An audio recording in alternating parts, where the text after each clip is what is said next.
दोस्तों हर देश की अपनी एक पहचान होती है जिससे वो विश्व भर में जाना जाता है।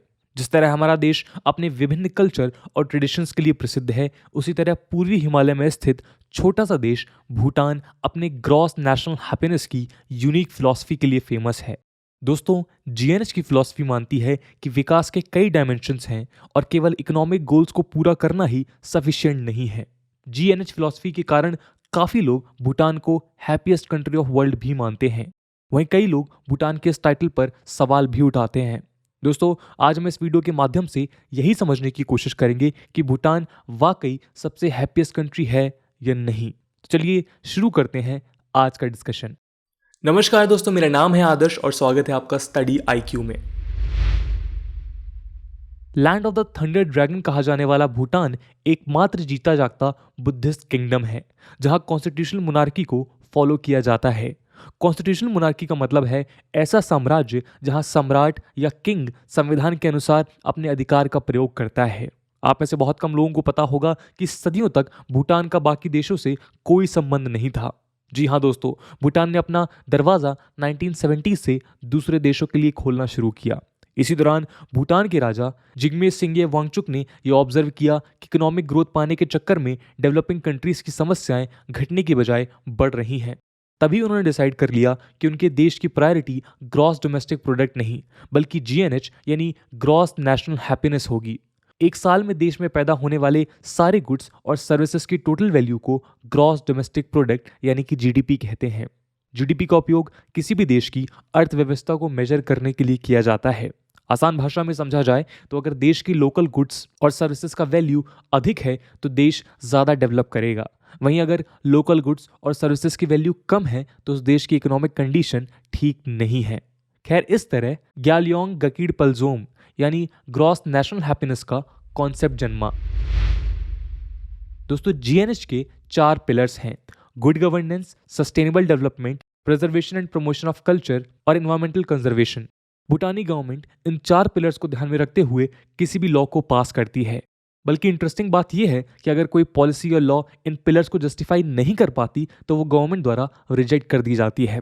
इसके अलावा ये पिलर्स हैप्पीनेस इनहेंस करने वाले 9 एरियाज को भी रिप्रेजेंट करते हैं: psychological wellbeing, health, education, time use, culture diversity and resilience, good governance, community vitality, ecological diversity and resilience और लिविंग स्टैंडर्ड्स। इतना ही नहीं, जीएनएस फिलॉसफी को दुनिया भर में इतना पसंद किया गया कि यूनाइटेड नेशंस ने 2012 से इसी फिलॉसफी से प्रेरित होकर वर्ल्ड हैप्पीनेस रिपोर्ट रिलीज करने का फैसला किया। इस रिपोर्ट द्वारा यूएन के मेंबर्स को हैप्पीनेस के कई पैरामीटर्स पे हर साल रैंक किया जाता है। अपनी जीएनएस की फिलॉसफी को बरकरार रखने के लिए भूटान ने ग्लोबलाइजेशन के बावजूद भी कई ऐसे रूल्स बनाए हैं जिससे सिटीजन्स और एनवायरनमेंट दोनों की वेलबींग का ख्याल रखा जा सके। यही कारण है कि आज भूटान को लोग हैप्पीएस्ट नेशन का खिताब देने से नहीं हिचकते। दोस्तों, इस सेक्शन में हम बात करेंगे उन फैक्टर्स की जिससे भूटान एक हैप्पीएस्ट कंट्री समझा जाता है। गौर करने वाली बात यह है कि ये फैक्टर्स साइकोलॉजिकल, इकोनॉमिक और इकोलॉजिकल वेलबींग पे ज़्यादा फोकस्ड हैं, जिसके कारण भूटानीज एक तनाव मुक्त और प्रदूषण मुक्त एनवायरनमेंट में रहकर दिल से खुश रहते हैं। सबसे पहले अगर बात करें तो भूटान एक कार्बन नेगेटिव कंट्री है। कार्बन नेगेटिव का मतलब है ग्रीन हाउस गैसेस जैसे carbon dioxide, methane, nitrous oxide etcetera का एटमॉस्फेयर में रिलीज से ज़्यादा एब्जॉर्ब हो जाना। जहां दुनिया के सभी प्रमुख देश बढ़ते पॉल्यूशन से परेशान हैं, वहीं भूटान एक एक्सेप्शन के रूप में खड़ा है। भूटान के कॉन्स्टिट्यूशन के according 60% of the land mass को फॉरेस्ट कवर के तौर पे मेंटेन करना कंपलसरी है। आज चाइना और इंडिया जैसे 2 इंडस्ट्रियलाइज्ड नेशन से घिरे होने के बावजूद भी भूटान 70% से अधिक फॉरेस्ट कवर एक अनडिस्टर्ब्ड इकोसिस्टम के लिए जाना जाता है। और आप तो जानते हैं कि इन्वायरमेंट कंजर्वेशन उनके हैप्पीनेस इंडेक्स के पिलर्स में से एक अहम पिलर है। लोग भूटान को खुश इसलिए भी मानते हैं कि यहाँ होमलेसनेस यानी बेघरी की समस्या बिल्कुल नहीं है। यदि किसी व्यक्ति के पास घर या ज़मीन नहीं है तो उसे बस अपने राजा के पास जाकर उन्हें इन्फॉर्म करना होता है। फिर उसे एक ज़मीन का टुकड़ा दिया जाता है जहां वो अपना घर बनाकर खेती करके कमा भी पाता है और वहीं पे खा भी पाता है। इसी वजह से वहाँ की पॉवर्टी भी 36% से गिरकर 12% हो चुकी है। दोस्तों, भूटान के खुश रहने का अगला राज है फ्री एजुकेशन और फ्री हेल्थ केयर। किसी भी फैमिली के लिए स्टैंडर्ड एजुकेशन और हेल्थ केयर एसेंशियल नीड्स में शामिल होते हैं। जब ये नीड्स अनअफोर्डेबिलिटी और अनएक्सेसिबिलिटी के कारण पूरी नहीं हो पाती तो काफ़ी दुखों का सामना करना पड़ता है। इसलिए भूटान अपने सिटीजन्स को फ्री एजुकेशन और फ्री हेल्थ केयर प्रोवाइड करवाता है ताकि लोग बेफिक्र होकर रह सके।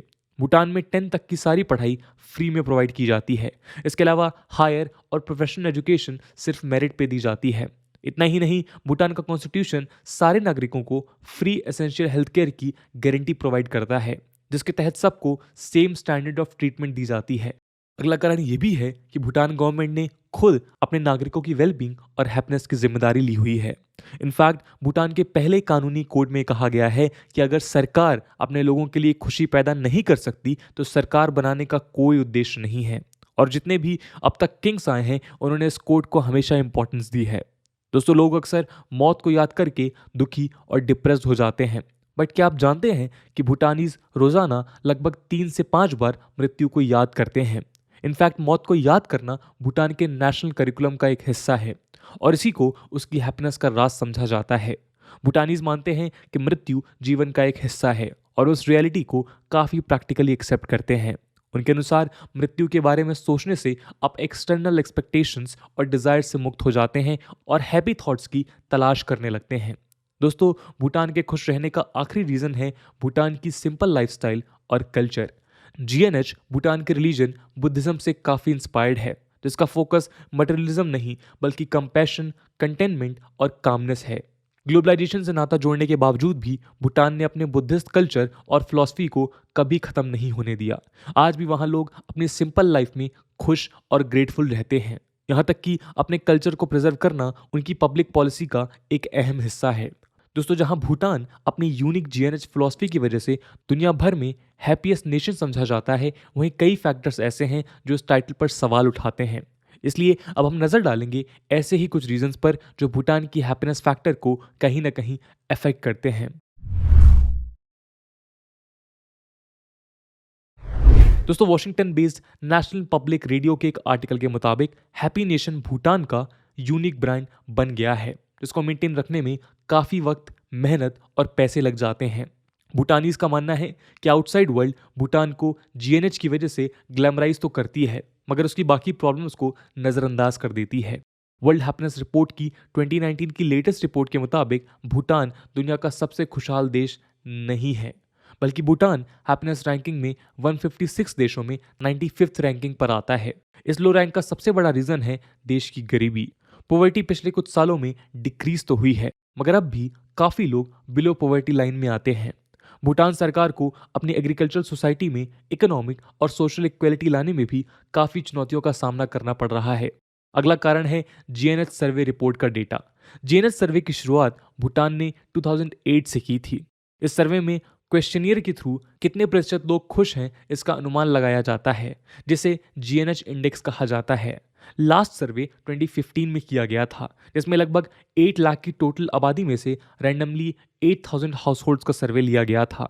यहाँ गौर करने वाली बात यह है कि 8000 लोग पूरी पॉपुलेशन का केवल 0.9% हिस्सा ही बनाते हैं, जो किसी भी सर्वे के लिए काफ़ी छोटा सैंपल है। इसके अलावा आधी से ज़्यादा सर्वेड पॉपुलेशन ने खुद को सिर्फ नैरोली हैप्पी यानी बहुत कम खुश बताया। इस एनालिसिस के कारण जीएनएच फिलॉसफी की वायबिलिटी पे भी लोगों ने डाउट किया है। इसके अलावा कुछ रिपोर्ट्स के मुताबिक भूटान अपने नेगेटिव स्टैटिस्टिक्स जैसे एड्स और ट्यूबरक्लोसिस के बढ़ते केसेस को भी सप्रेस करता है ताकि उसकी हैप्पी इमेज पर असर ना पड़े।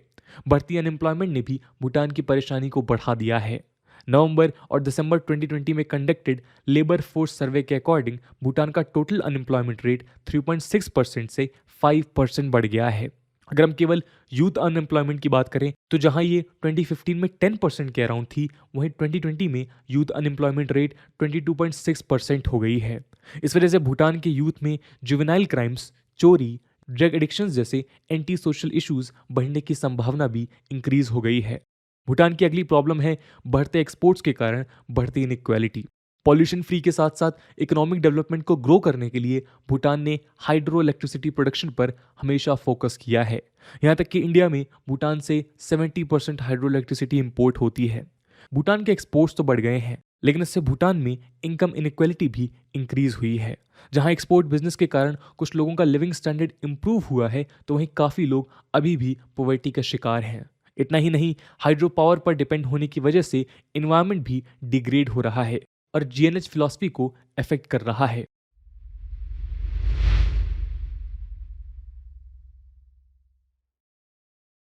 भूटान की जीएनएच फिलॉसफी ने दुनिया के लीडर्स का ही नहीं बल्कि आम लोगों का भी ध्यान अपनी तरफ आकर्षित किया है। वहाँ के किंग का मानना है कि जहाँ मॉडर्न होना अच्छा है, वहीं वेस्टर्नाइज्ड होना अच्छा नहीं है। जीएनएच फिलॉसफी को पूरी तरह फुलफिल करना भले ही कॉम्प्लिकेटेड हो, लेकिन भूटान का ऐसे यूनिक मॉडल को ट्राई करना वाकई सराहनीय है। और आज की दुनिया जो पॉलिटिकल और इकोनॉमिकल टेंशन से जूझ रही है, वहाँ जीएनएच कॉन्सेप्ट को इनकरेज तो करना ही चाहिए। ज़रूरी ये नहीं है कि भूटान फिलहाल अपने सिटीजन्स को सब तरह की खुशियाँ देने में कामयाब हुआ है या नहीं।